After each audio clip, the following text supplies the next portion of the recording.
Targum Ruth, Ruth 4:22, the final part.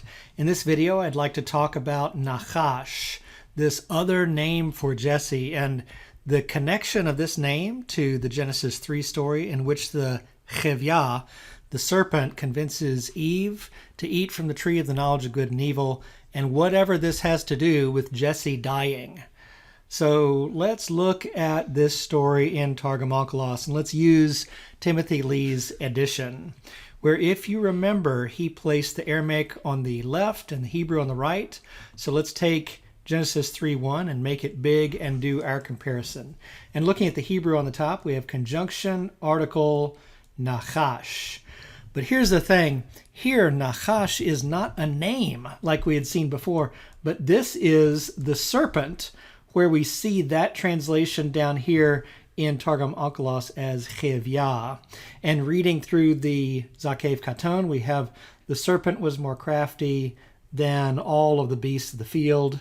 And there's the Zakev Katon, which would bring us likewise to this point in Onkelos.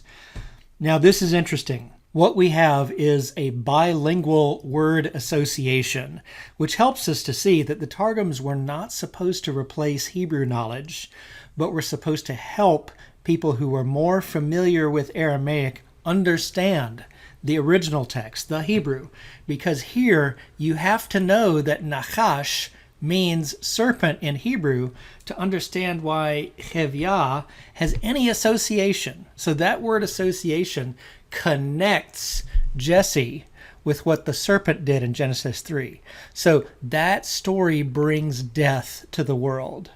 Therefore, when this story is remembered in heaven, that's when Jesse dies. Interesting, right? Well, now that we've come to the end of Targum Ruth, I just want to thank Daily Dose of Aramaic viewers for hanging with it this whole time, because it's been about 8.5 months going through Targum Ruth, and that's something to celebrate. So I look forward to seeing you in our next episode here on Daily Dose of Aramaic as we continue reading with a Targum we have not spent much time in to this point.